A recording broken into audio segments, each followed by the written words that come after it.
हमारे पास अब जो बचे हुए क्वेश्चन रहते हैं, क्यों ना हम बचे हुए क्वेश्चन को रिवाइज कर लिया जाए। अब question number 7, what are the major difference between the financial and operational auditing. तो फिनेंशियल एंड ऑपरेशनल ऑडिटिंग में मेजर डिफरेंस क्या है? तो जो मेजर डिफरेंस है वो ऐसे हैं कि पर्पस। द फिनेंशियल ऑडिटिंग, तो हम हर जगह देखेंगे कि फिनेंशियल ऑडिटिंग की बात क्या कर रहे हैं, कहाँ कर रहे हैं, और ऑपरेशनल ऑडिटिंग की बात किधर कर रहे हैं। वैसे एरिया में भी फिनेंशियल ऑडिट होगा और ऑपरेशनल ऑडिट होगा, रिपोर्टिंग में भी फिनेंशियल ऑडिट होगा और ऑपरेशनल ऑडिट रिपोर्ट होगा और फिनेंशियल ऑडिट रिपोर्ट की बात होगी। और रही बात एंड टास्क में भी फिनेंशियल ऑडिट होगा एंड ऑपरेशनल ऑडिट होगा। तो इस तरीके से जो पर्पस है, तो जो financial auditing is basically concern with the opinion that whether the historical information corrected is record is corrected और नॉट। तो ये ओपिनियन है कि जो फिनेंशियल ऑडिटिंग में जो बेसिकली कंसर्न क्या रहता है, ओपिनियन देते हैं कि जो हिस्टोरिकल इन्फॉर्मेशन रिकॉर्डेड है वो करेक्ट है कि नहीं। और जो ऑपरेशनल ऑडिट है वो 3 E's पे ज़्यादा एम्फेसाइज करता है। अब financial audit restricted to matter that directly affecting the appropriateness of the presented financial statement. तो financial audit are restricted to matter directly affecting the appropriateness of the presented financial statement. तो जो financial audit है वो financial audit are restricted to matter directly affecting the appropriateness, वो उस matter तक restricted है जो डायरेक्टली अफेक्ट करता है, उस मैटर पर रिस्ट्रिक्ट है जो डायरेक्टली अफेक्ट करता है appropriateness of presented financial statement. तो जो डायरेक्टली अफेक्ट करता है appropriateness of the present financial statement उन मैटर से रिलेटेड है। और जो ऑपरेशनल ऑडिट है, operational audit cover all activities that are related to efficiency and effectiveness of operation directed towards accomplishment of objective of organization। तो जो financial audit है, financial audit restricted to matter उन matter से restricted है जो directly affect करते हैं appropriateness of financial position, appropriateness of presented financial statement. और operational audit cover all activities that are related to efficiencies and effectiveness of operation directed towards the accomplishment of objective. तो operation जो directed toward accomplishment of objective है, तो वो operation जो directed towards accomplishment of objective है, ऐसे operation जो directly towards accomplishment of objective, तो ऐसे ऑपरेशंस करना जो directed towards accomplishment of objective, वो ऑपरेशंस जो है वो एफिशिएंटली एंड इफेक्टिवली वर्क कर रहे हैं कि नहीं कर रहे हैं। और जो फिनेंशियल ऑडिट है, और फिनेंशियल ऑडिट है रिस्ट्रिक्ट द मैटर, तो financial audit restrict the matter which directly affect the appropriateness of presented financial statement. और फिनेंशियल ऑडिट जो होता है वो फिनेंशियल ऑडिट सिर्फ उस मैटर से रिस्ट्रिक्टेड है जो डायरेक्टली अफेक्ट करता है appropriateness of presented financial statement. Whereas जो हमारा ऑपरेशन ऑडिट है वो उन मैटर से रिलेट करता है, वो चेक करता है कि जो ऑपरेशन है जो directed towards accomplishment of objective है वो एफिशिएंटली एंड इफेक्टिवली वर्क कर रहे हैं कि नहीं कर रहे। Financial audit report send to all stockholder, banker, other person having stake in the organization. तो सारे स्टॉक होल्डर, बैंकर को भी जाते हैं, person having stake in the organization उनको जाते हैं, पर ऑपरेशनल ऑडिट रिपोर्ट से मैनेजमेंट को जाता है। फिनेंशियल ऑडिट में has report the findings to the person getting the report as its end objective. तो जो फिनेंशियल ऑडिट है हैज़ रिपोर्टिंग द फाइंडिंग्स, उसमें फाइंडिंग्स रिपोर्ट करी जाती है to the person getting the report as its end objective. However operational audit is not limited to reporting but include suggestion too. तो simple सी बात है, financial audit में सिर्फ पोक किया जाता है, कमेंट किया जाता है, डेफिशिएंसीज को बताया जाता है, पर ऑपरेशनल ऑडिट एक सच्चे दोस्त की तरह काम करता है, वो इनफैक्ट आपको रिकमेंडेशंस भी देता है। तो जो the main objective of operational auditing is to verify the fulfilment of plan and sound business requirement. तो जो मेन ऑब्जेक्टिव है of operation auditing is to verify the fulfilment of plan, कि जो प्लान है वो फुलफिल्ड हो रहे हैं कि नहीं हो रहे हैं। Operational auditing is considered as a specialised management information tool. एक तरीके से ये मैनेजमेंट इंफॉर्मेशन टूल जैसा काम करता है। Operational auditing specialised information management tool, जो ऑपरेशनल ऑडिटिंग है ये is essential a function of internal audit staff. ये एक इंटरनल ऑडिटिंग स्टाफ का ही फंक्शन है। ऑपरेशनल ऑडिटिंग एक तरीके से इंटरनल ऑडिट स्टाफ का ही फंक्शन है। Operational auditing is a systematic process of evaluating organisation effectiveness, efficiency and economy. तो operational auditing is the systematic process, वो 3 E's को इवेल्युएट करता है of operation under management control and reporting of management person. It does not end with the reporting of the findings but also recommend the steps for the improvement in future. It does not end with the reporting of findings but also recommend the steps for improvement in future. It does not end with the reporting of findings. It does not end with the reporting of findings but also recommend the steps for improvement in future. तो it does not end with the reporting of finding but also recommend the step for improvement in future.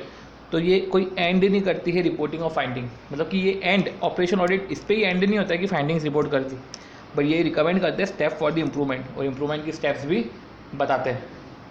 Operational audit. Operation audit is not different from internal audit. तो operation audit जो है is not different from internal audit. It is merely an extension of internal audit into operational areas. तो operational audit internal audit से different नहीं है, ये एक extension of internal audit है जो ऑपरेशनल एरियाज तक जाता है. While in financial audit the concentration is more in the financial and accounting areas to ensure the possibilities of loss, wastage and fraud are minimise और removed. तो while in financial audit the concentration is more in the financial and accounting areas. तो जो मोर concentration है वो financial and accounting areas में दिया जाता है. To ensure that possibility of loss, wastage और फ्रॉड आर मिनिमाइज और रिमूव्ड. ठीक है, तो more financial and accounting areas में दिया जाता है ताकि जो पॉसिबिलिटी ऑफ लॉस हो वो मिनिमाइज हो जाए या रिमूव हो जाए, इसलिए हम ऑडिट कर रहे हैं. ठीक है ना. In financial auditing the auditor is called upon to review the financial statement. तो बाकायदा फाइनेंशियल स्टेटमेंट को रिव्यू करा जाता है. बहुत ज़्यादा ही इसमें एक्सटेंसिव देख रखा है. ठीक है, whether they reflect the true and fair view और नॉट, और ये सब. ही में analyse the operations of an enterprise in to appraise their cost effectiveness and also may seek evidence to review managerial performance. He may analyze the operations of enterprise to appraise the cost effectiveness and also may seek evidence. He may analyze the operations. Operational audit में he may analyze the operation cost effectiveness को check करने के लिए he may analyze the operations of the enterprise to appraise their cost effectiveness and also he may seek evidence to review managerial performance. तो managerial performance को भी वो review कर सकता है. तो मेन तो जो हमने पढ़ा वो यही पढ़ा कि भैया ये 4 डिफरेंसेस हैं. पर्पस, फिनेंशियल ऑडिट में पर्पस क्या रहता है कि जो हिस्टोरिकल फाइनेंशियल रिकॉर्ड है, हिस्टोरिकल इन्फॉर्मेशन है, उस पर ओपिनियन देना कि वो true and fair view show कर रहे हैं कि नहीं कर रहे हैं, वो करेक्ट है कि भी नहीं है, true and fair view depict कर रहे हैं कि नहीं कर रहे. वेयर एज जो हम बात करते हैं ऑपरेशनल ऑडिटिंग की, तो ऑपरेशनल ऑडिट किस पे एम्फेसाइज करता है? ऑपरेशनल ऑडिट एम्फेसाइज करता है इफिशिएंसी, इफेक्टिवनेस और इकोनॉमी ऑफ ऑपरेशंस पे. फिनेंशियल ऑडिट का एरिया क्या है? तो फिनेंशियल ऑडिट जो है restricted to the matter directly affecting the appropriateness of the presented financial statement. तो फिनेंशियल ऑडिट है वो उस मैटर पे रिस्ट्रिक्टेड है, वो उन मैटर्स पे रिस्ट्रिक्टेड है. फिनेंशियल ऑडिट ये उन मैटर्स पे रिस्ट्रिक्टेड है जो डायरेक्टली अफेक्ट करता है. तो फिनेंशियल ऑडिट उन मैटर्स पे रिस्ट्रिक्टेड है जो डायरेक्टली अफेक्ट करता है फिनेंशियल डायरेक्टली अफेक्ट करता है प्रेजेंटेड फाइनेंशियल स्टेटमेंट को. और जो ऑपरेशनल ऑडिटिंग है वो ऑपरेशनल ऑडिट किस पे फ़र्क करता है? Operational audit cover all activities that are related to efficiency, effectiveness of operation directed towards accomplishment of objective. तो जो फिनेंशियल ऑडिट है वो उन मैटर पे रिस्ट्रिक्ट करता है और ऑपरेशनल ऑडिट उन एक्टिविटीज़ पे रिस्ट्रिक्ट करता है that are related to efficiency and effectiveness of operation directed towards accomplishment of objective. तो ऑपरेशनल ऑडिटिंग सारी एक्टिविटी को कवर करता है that are related to efficiency and effectiveness of operation and directed towards accomplishment of objective. और जो financial audit है वो उन मैटर की तरफ रिस्ट्रिक्ट होता है जो डायरेक्टली अफेक्ट करते हैं एप्रोप्रिएटनेस ऑफ फाइनेंशियल स्टेटमेंट को. अब रिपोर्टिंग है तो स्टॉक होल्डर, बैंकर और पर्सन को रिपोर्ट होती है और ऑपरेशनल ऑडिट रिपोर्ट है वो मैनेजमेंट को जाती है. एंड टास्क जो है फाइंडिंग्स रिपोर्ट करना, तो इसका एंड टास्क है रिपोर्ट के साथ साथ सजेशन भी देना. मेन ऑब्जेक्टिव क्या है कि प्लान फुलफिल हो रहे हैं कि नहीं हो रहे हैं, साउंड बिजनेस रिक्वायरमेंट, तो ये सब चेक करना. फिर इंटरनल ऑडिट का ही फंक्शन है ऑपरेशनल ऑडिट. इंटरनल ऑडिट का स्कोप ज़्यादा है. ऑपरेशनल ऑडिट में तो सिस्टमेटिक प्रोसेस होता है, इवैल्यूएशन होता है जो इन्वायरमेंट का ऑपरेशन, ऑर्गेनाइजेशन, ऑपरेशंस के इफेक्टिवनेस, इफिशिएंसी एंड इकोनॉमी को. और सिर्फ फाइंडिंग्स की रिपोर्ट नहीं होती है, स्टेप्स भी रिकमेंड करते हैं. And operational audit is not different from internal audit. It is merely an extension of internal audit into operational areas. जो हम पढ़ चुके थे कि जो इंटरनल ऑडिट है वो इंटरनल ऑडिट अब ऑपरेशनल, पहले इंटरनल ऑडिट फिनेंशियल कंट्रोल पे लगता था, पर अब वो एक्सपांड हो चुका है, डेफिनेशन उसकी चेंज हो चुकी है मॉडर्न एरा में। और जो फिनेंशियल ऑडिट है वो फिनेंशियल एंड अकाउंटिंग एरियाज के रिस्पेक्ट में रहता है। तो वो चेक करता है कि whether the ensure that the possibility of loss जो है वो मिनिमाइज हो जाए। In financial auditing and auditor is called upon to review financial statement. And in financial auditing जो है auditor is called upon, auditor को कॉल किया जाता है to review the financial statement. उसमें वो सिर्फ फिनेंशियल स्टेटमेंट को रिव्यू करता है और चेक कर लेता है कभी कभी ऑपरेशंस को उसकी कॉस्ट इफेक्टिवनेस के बेसिस पे रादर देन 3 E's के बेसिस पे, और वो मैनेजरियल परफॉर्मेंस को भी रिव्यू कर सकता है। फिर question number 9, XYZ a manufacturing unit. ठीक है, तो हमारे जो 8th क्वेश्चन है वो ओवर होता है। ठीक है, अब अपन क्वेश्चन नंबर 9 देखते हैं। क्वेश्चन नंबर 9 के बोलता है कि XYZ एक मैन्युफैक्चरिंग यूनिट है, does not accept the recommendation for improvement. उसने रिकमेंडेशन ही एक्सेप्ट नहीं करी जो ऑपरेशनल ऑडिटर ने करी। तो क्या अल्टरनेटिव वे है कि जो मैं इसको उस हॉस्टाइल मैनेजमेंट को टेक ओवर कर लूँ। हॉस्टाइल मैनेजमेंट मतलब कि वो मैनेजमेंट जिसमें बहुत ईगो है, जो रेजिस्ट टू चेंज है।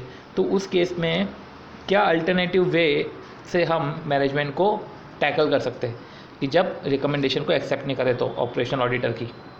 तो अल्टरनेटिव वे क्या है कि while conducting the operation audit auditor has to come across many irregularities. जब ऑपरेशनल ऑडिट कंडक्ट होता है ऑडिटर मैनी इरेगुलरिटीज़ के साथ आता है और एरियाज जहाँ पे इम्प्रूवमेंट की ज़रूरत है वो बाकायदा अपना सजेशन और रिकमेंडेशन देता है।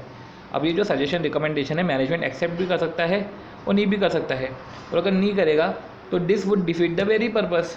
एक पर्पस ऑपरेशन ऑडिटर का जो है वो डिफीट कर देगा। The participative approach come to help of the auditor. अब अगर ऑडिटर को अल्टरनेटिव वे निकालने पड़ेंगे ताकि मैनेजमेंट उसकी बात माने, तो ऑडिटर को पार्टिसिपेटिव अप्रोच यूज़ करना पड़ेगा। In this approach the auditor discuss the idea of improvement with those managers that have to implement them and make them feel that they have participated in the recommendation for improvement. The participative approach वो help करेगा in this approach। अक्षर, तो the participative approach comes to help of the auditor. In this approach the auditor discuss the ideas of improvement। Participative approach में क्या करता है कि जो ऑडिटर है वो discuss the ideas of improvement with those manager and have to implement them. तो participative approach में क्या होता है कि जो ऑडिटर है वो डिस्कस करते हैं आइडियाज़ ऑफ इम्प्रूवमेंट, बाकायदा जो आइडियाज़ ऑफ इम्प्रूवमेंट है कि किन किन एरियाज़ में इम्प्रूवमेंट चाहिए, तो बाकायदा मैनेजमेंट से डिस्कस की जाती है और उनको इम्प्लीमेंट किया जाता है। तो टू मेक देम फील, ताकि उनको एक अच्छा फील आए कि they have been participated in the recommendation made for improvement. By soliciting the views of the operating personnel,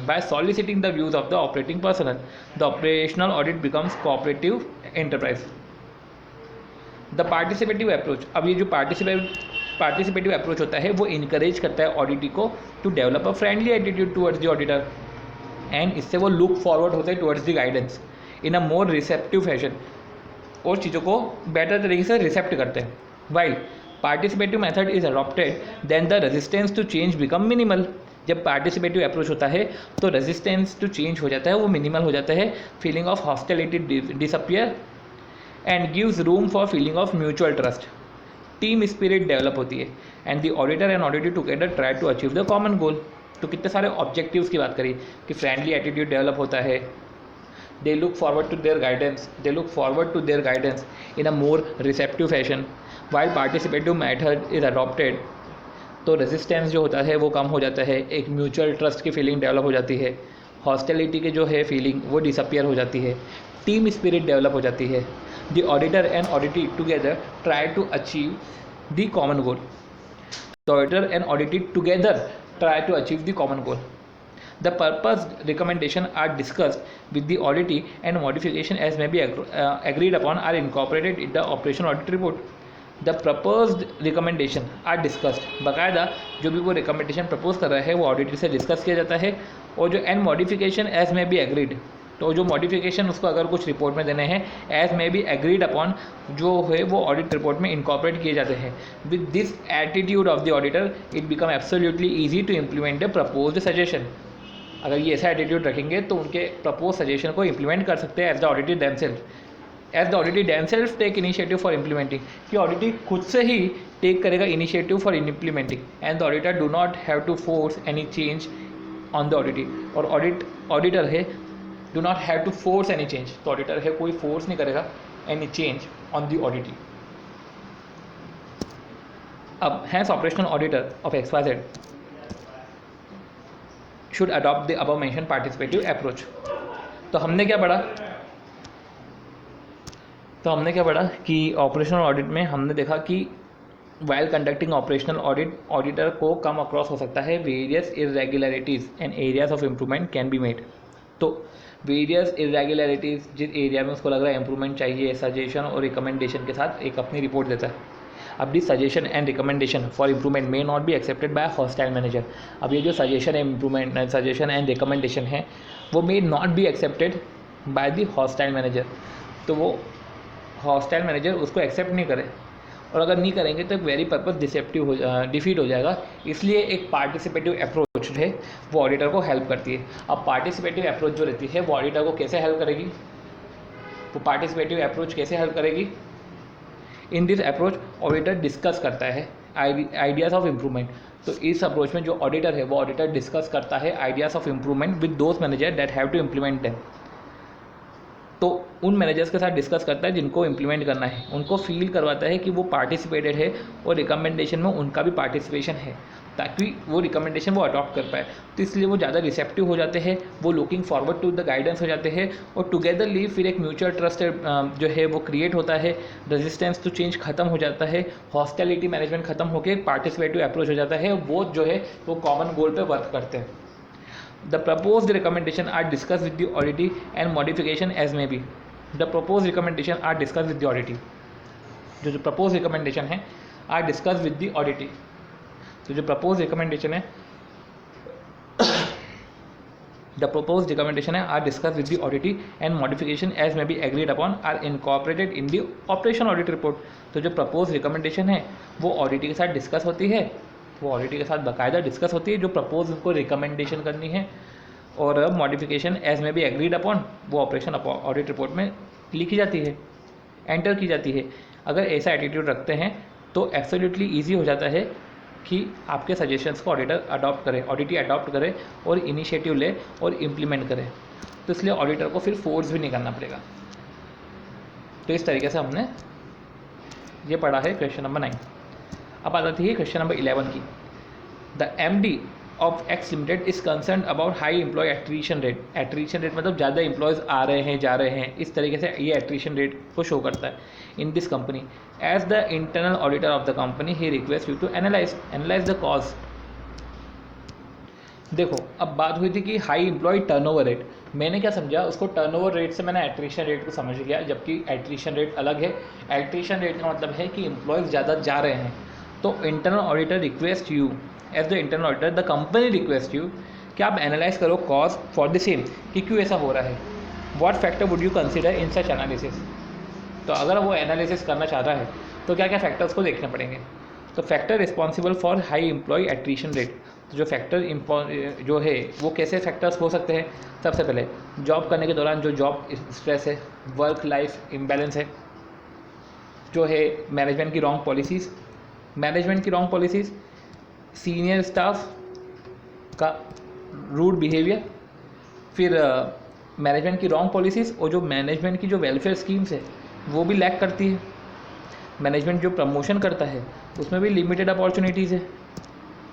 और ठीक है, तो हमने क्या पढ़ा, एक तो जॉब स्ट्रेस, मैनेजमेंट की पॉलिसीज़ रॉन्ग है, मैनेजमेंट की जो प्रमोशनल पॉलिसीज़ है उसमें लिमिटेड अपॉर्चुनिटीज़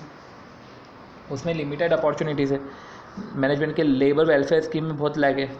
मैनेजमेंट जो है वो मॉनेटरी बेनिफिट ही नहीं देता है, बहुत लो मॉनेटरी बेनिफिट देता है. सेफ्टी फैक्टर्स में दिक्कत है, जैसे बैंगल इंडस्ट्री है, वहाँ पे मैनेजमेंट में लोगों को प्रॉपर इक्विपमेंट प्रोवाइड नहीं की जाते हैं. जॉब स्ट्रेस है, where the organisation has properly qualified and experienced personnel for the various level of work. whether the organization has properly qualified and experienced personnel, whether the organization has properly qualified and experienced personnel for the various level of work. देखना पड़ता है कि क्या organisation के पास properly qualified और experience personal है for the various level of work. If the number of people employed at various work excessive, क्योंकि हो सकता है कि जब वेरियस वर्क सेंटर में एक्सेसिव एम्प्लॉय हो इसलिए एम्प्लॉय जा रहे हो, या हो सकता है कि वेरियस लेवल ऑफ वर्क पे जो है क्वालिफाइड पर्सन नहीं है, एक्सपीरियंस्ड पर्सन नहीं है, इसके कारण से एट्रिशन रेट ज़्यादा हो। Does the organisation provide facilities for staff training, क्या ऑर्गेनाइजेशन फैसिलिटी देती है स्टाफ ट्रेनिंग की, so that employ and worker keep themself with the current technique and practice, ताकि एम्प्लॉय और वर्कर अपने आप को अपडेट रख सकते हैं with the current techniques and practices. तो ये सब देखना पड़ता है। अब पॉइंट ये आता है कि हमने क्या पढ़ा कि जॉब कर रहे हैं, जॉब में स्ट्रेस है, वर्क लाइफ इम्बैलेंस है, ये पर्सनल इशू आ गया, स्ट्रेस, ठीक है। मैनेजमेंट के रिस्पेक्ट में देखें तो मैनेजमेंट की पॉलिसीज़ रॉन्ग है। मैनेजमेंट का जो प्रमोशन है वो प्रमोशन में बहुत ही लिमिटेड अपॉर्चुनिटीज़ है, या मैनेजमेंट के जो स्कीम्स है वो वेलफेयर स्कीम में बहुत लैग है। मैनेजमेंट जो है मॉनेटरी बेनिफिट बहुत ही कम देता है। फिर आ जाती है सेफ्टी फैक्टर्स की बात। फिर आ जाती है बात कि क्या क्वालिफाइड एक्सपीरियंस पर्सन है कि नहीं है वेरियस लेवल ऑफ वर्क पे, क्या एम्प्लॉयड जो है, एम्प्लॉयड जो पीपल है वो ज़्यादा है, क्या उनको ट्रेनिंग प्रोवाइड की जाती है क्या, क्योंकि जनरली ये सब चीज़ें नहीं प्रोवाइड की जाती है तो एक लैक क्रिएट होता है और जिससे एट्रिशन रेट ज़्यादा हो जाता है। तो देखा जाना चाहिए कि एम्प्लॉय के रिस्पेक्ट में उनको वेलफेयर स्कीम्स दे रहे हैं कि नहीं दे रहे हैं, क्वालिफाइड एम्प्लॉयज़ है कि नहीं है, ज़्यादा ओवर एम्प्लॉयमेंट तो नहीं है, वर्क सेंटर एक्सेसिव तो नहीं है, इनएडिक्वेट तो नहीं है इनका work centre, various work centre पे जो एम्प्लॉयड पीपल है वो एक्सेसिव तो नहीं है। तो does the organisation provide facility for staff training, क्या ऑर्गेनाइजेशन है वो फैसिलिटी प्रोवाइड कर रहा है क्या फॉर स्टाफ ट्रेनिंग। तो ये देखना है कि ऑर्गेनाइजेशन जो है प्रोवाइड कर रहा है facilities for staff training, so that employ और worker keep themselves abreast of current techniques. तो करंट टेक्निक्स से वो अपडेटेड है कि नहीं है, तो ये सब चीज़ें देखनी पड़ती। अब Mr P have been appointed as operation auditor of Messrs book and magazine and observe जो टोटलिंग एरर है 1000 की, पर उसने he has not taken care of the same, saying that out of scope of work है। अब total error 1000 की है, तो क्या out of scope of work है क्या है ऑपरेशनल ऑडिट की, कि ऑपरेशनल ऑडिटर को ये चेक करना चाहिए कि नहीं करना चाहिए। तो हम सबसे पहले ऑपरेशन ऑडिटिंग की डेफिनेशन पढ़ेंगे कि सिस्टमैटिक प्रोसेस है जिसमें logical, structured and organised series of procedure adopt होती है। तो सिस्टमैटिक प्रोसेस है जिसमें logical, structured and organised series of procedure जो है वो अडॉप्ट होती है। It concentrate about efficiency, effectiveness और economy of operation and therefore ये फ्यूचर ओरिएंटेड है। It does not end with the reporting of the findings, तो it does not end with the reporting of findings, वो सिर्फ reporting of findings तक ही and नहीं करता है, वो रिकमेंड भी करता है। तो जो अगर मेन ऑब्जेक्टिव देखा जाए ऑपरेशन ऑडिट का, कि वो वेरीफाई करता है फुलफिलमेंट ऑफ प्लान्स, फोकस करता है ऑन ऑब्जेक्टिव्स, वो देखता है कि ऑब्जेक्टिव्स अचीव हो रहे हैं कि नहीं हो रहे हैं। तो the operational auditor should not only have a proper business sense, he should also equip with the thorough knowledge of policies. तो जो ऑपरेशनल ऑडिटर है सिर्फ उसके पास एक प्रॉपर बिजनेस सेंस नहीं होना चाहिए, प्लस वो इक्विप्ड होना चाहिए नॉलेज ऑफ पॉलिसी से, प्रोसीजर, सिस्टम एंड कंट्रोल से। He should be intimately familiar with the business. He should be intimately familiar with the business, its nature and problems and prospect, and its environment. Above all, his mind should be open and active. तो क्या बोला गया है? The operation auditor should not only have a proper business sense, उसका सिर्फ proper business sense नहीं होना चाहिए, वो इक्विप्ड होना चाहिए with the thorough knowledge of policies, procedure, systems and control. He should be intimately familiar with the business, वो familiar होना चाहिए with the business, natures and problem, prospect and its environment, and above all उसका mind open होना चाहिए और active होना चाहिए, so as to able to pursue problem, ताकि वो प्रॉब्लम को समझ सके एंड उसके प्रॉस्पेक्ट को वो ग्रैस्प कर सके, टेक्निकल मैटर्स को। In carrying out his work probably at every step he have to exercise judgement to evaluate evidence in connection with the situation and issues. तो उसे सिचुएशन एंड इशूज़ को देखते हुए एविडेंस को जो है इवेल्युएट करना चाहिए। He will have to get the assistance, उसको असिस्टेंस चाहिए रहता है नॉर्म्स का, स्टैंडर्ड्स का, क्योंकि वो परफॉर्मेंस इवेल्युएशन भी करता है और किसी सिचुएशन को ऑब्जेक्टिवली जज करना है तो उसको परफॉर्मेंस तो उसको स्टैंडर्ड्स की हेल्प लगेगी। The norms and the standard should be such as are generally accepted और डेवलप्ड बाय कंपनी इटसेल्फ। जो द नॉर्म्स है and standard should be as such, तो जो नॉर्म्स है और स्टैंडर्ड है वो ऐसे होना चाहिए that are generally acceptable, कि वो जनरली एक्सेप्टेबल हो, and developed by the company itself, कि वो जनरली एक्सेप्टेबल हो, वो नॉर्म्स ऐसे होना चाहिए कि एक्सेप्टेबल नॉर्म्स होना चाहिए, and developed by company itself. तो अब ट्रेडिशनल इंटरनल ऑडिटर है, ये loss of 1000 cause by the wrong totalling of invoice is important. That it is that he looks for it. तो ट्रेडिशनल इंटरनल ऑडिटर तो उसको दिखता है, but for an auditor engage in the review of operation, carrying out of a propose proper maintenance programme of the machine is of greater importance.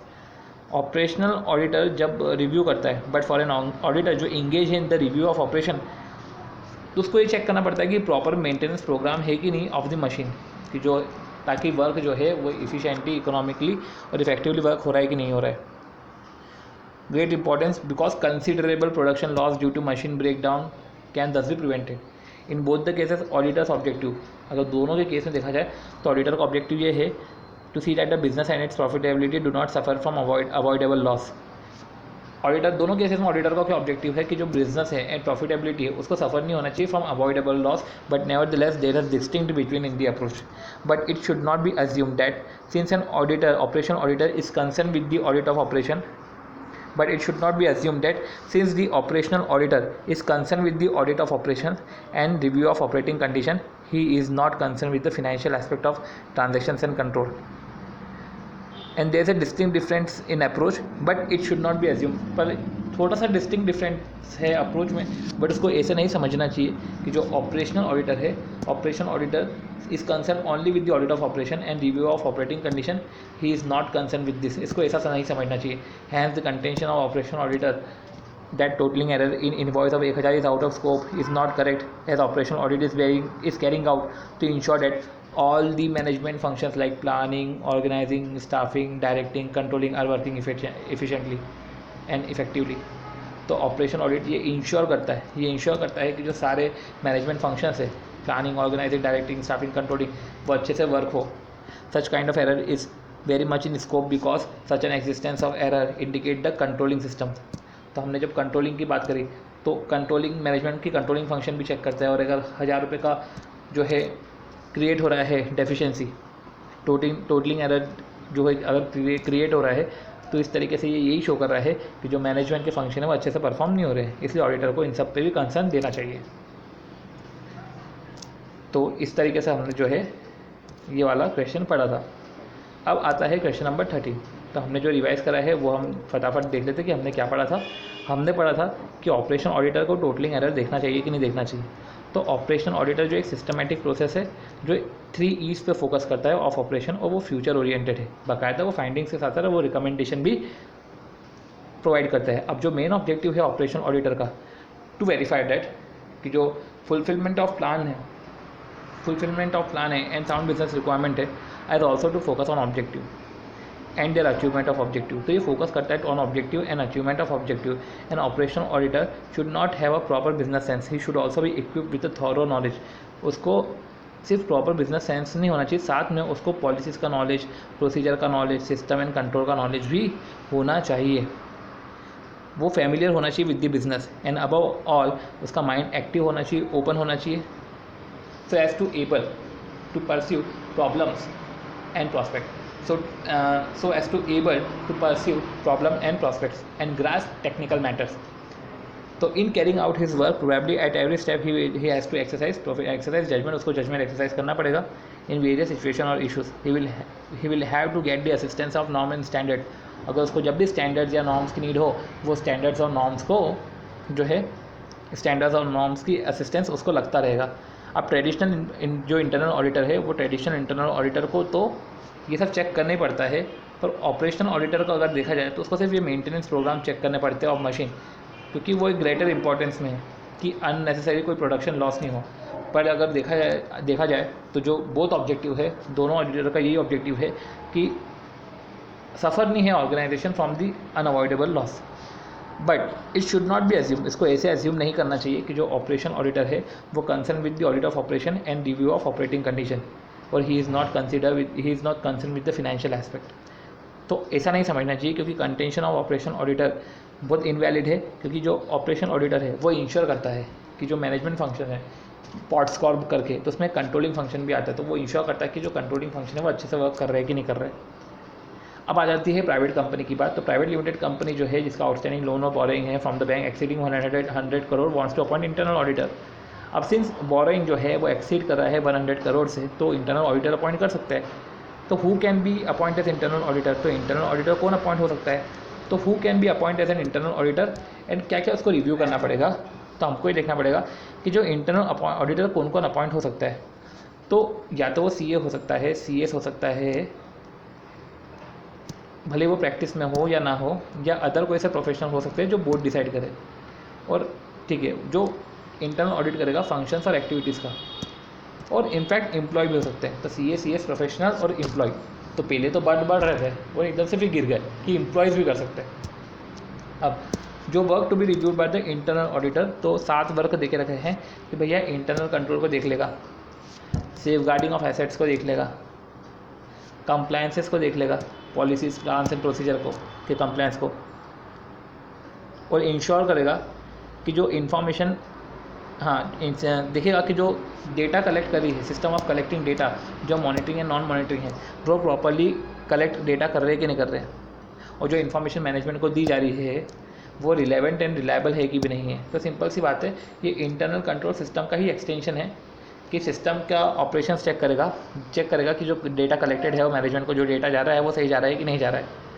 Organisational structure को evaluate करेगा और check करेगा इन correspondence with the objective के हिसाब से देखेगा कि जो ऑर्गेनाइजेशन स्ट्रक्चर है वो ऑर्गेनाइजेशन स्ट्रक्चर वैसे मेंटेन है कि नहीं है। देखेगा कि जो अवेलेबल रिसोर्सेज है उसका यूज़ प्रॉपर्ली हो रहा है कि नहीं हो रहा है, वो वेरियस अदर ऑपरेशंस देखेगा। तो जो हमने पढ़ा इंटरनल ऑडिटर, तो इंटरनल ऑडिटर में हमने देखा कि वो तो इंटरनल कंट्रोल देखेगा, वो ये भी चेक करेगा कि जो डेटा कलेक्ट हो रहा है, कलेक्ट होने के बाद जो डिसेमिनेट होता है मैनेजमेंट को प्रॉपर्ली होता है कि नहीं होता है। इंटरनल कंट्रोल के बाद सेफ गार्डिंग ऑफ एसेट्स भी देखेगा, कंप्लायंस देखेगा law rules and regulation policies का, और ऑर्गेनाइजेशनल स्ट्रक्चर जो है वो अपने ऑब्जेक्टिव्स को फुलफिल कर रहे हैं कि नहीं कर पा रहे हैं, तो वो देखेगा कि जो organisational structure of the enterprise है it's congruents with its objective, क्या वो ऑब्जेक्टिव से कॉन्ग्रुएंट है, और देखेगा कि जो अवेलेबल रिसोर्सेज है उसका इफेक्टिवली इकोनॉमिकली यूटिलाइजेशन हो रहा है कि नहीं हो रहा है। तो इस तरीके से हमने क्या करा है, इस तरीके से हमने इंटरनल ऑडिटर के रिव्यू को समझ लिया है। तो इस तरीके से हमारे चैप्टर ओवर होता है और ये हमारी चीज़ ख़त्म होती है। तो 15 क्वेश्चन थे, हर एक क्वेश्चन को अपन ने ओवरव्यू करा है और समझ लिया गया है। तो आई होप सो आपको ये ठीक लगा होगा। अगर कुछ भी इम्प्रूवमेंट हो तो प्लीज़ आप मेरे को बताइएगा, इसमें इम्प्रूवमेंट कर लिया जाएगा, क्योंकि जब तक कमेंट नहीं आएंगे तब तक चीज़ें पता नहीं चलेगी। तो भले ही आप लाइक करें नहीं करें, बट अगर आप कमेंट करते हैं तो उसमें काफ़ी इम्प्रूवमेंट आ सकता है। तो आप पूछ सकते हैं कि मैं कैसे करता हूँ, क्या करता हूँ, वो तो मैं सब बता ही दूंगा। बट इस वीडियो के रिस्पेक्ट में अगर कभी आपको लग रहा है कि कुछ इम्प्रूवमेंट करना है तो प्लीज़ बताइएगा, मैं इसको इम्प्रूव करूँगा। तो थैंक यू, होप सो आपको चीज़ समझ में आई होगी। और कुछ किसी क्वेश्चन में आपको लैग आया हो तो आप मुझे प्रॉम्प्टली बता दीजिएगा, मैं प्रॉम्प्टली उसका वीडियो बना दूंगा। Thank you and have a nice day.